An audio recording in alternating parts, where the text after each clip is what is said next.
مشاهدينا الكرام، إليكم موعد مع صدام المغرب ضد الإكوادور، عهد جديد بقيادة وهبي. لكن قبل البدء في التفاصيل لا تنسوا الاشتراك والإعجاب بالفيديو ليصلكم كل جديد.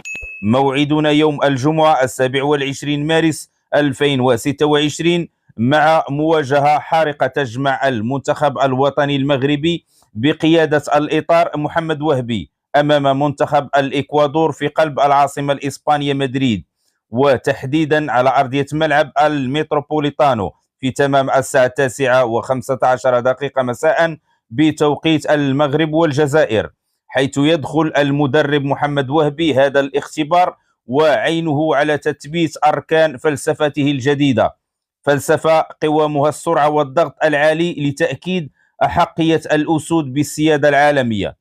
الجماهير المغربية تترقب بشغف كيف سيتعامل وهبي مع القوة البدنية اللاتينية في ظل غياب بعض الركائز المعتادة. الأنظار كلها تتجه نحو المايسترو إبراهيم دياز والقناص أيوب الكعبي المدعومين بانطلاقات الزلزول المدمرة على الأطراف لخلق الفارق وهز شباك الخصم.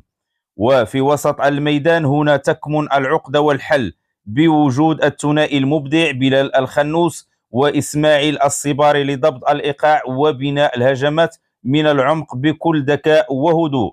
وفي الخلف يتولى الجدار العازل ياسين بونو حماية العرين خلف خط دفاع يجمع بين خبرة القائد أشرف حكيمي وطموح الصخرة الشابة شادي رياض، الذي سيكون مطالبا بإثبات جدارته كخلفية للأسماء الكبيرة في دفاع الأسود.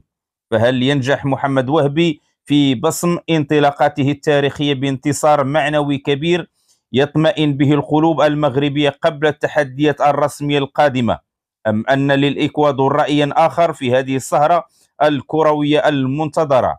شاركونا توقعاتكم للنتيجة في التعليقات، ولا تنسوا دعمنا بالإعجاب والاشتراك للمزيد من كواليس الأسود. لا تنسوا الاشتراك والإعجاب بالفيديو ليصلكم كل جديد.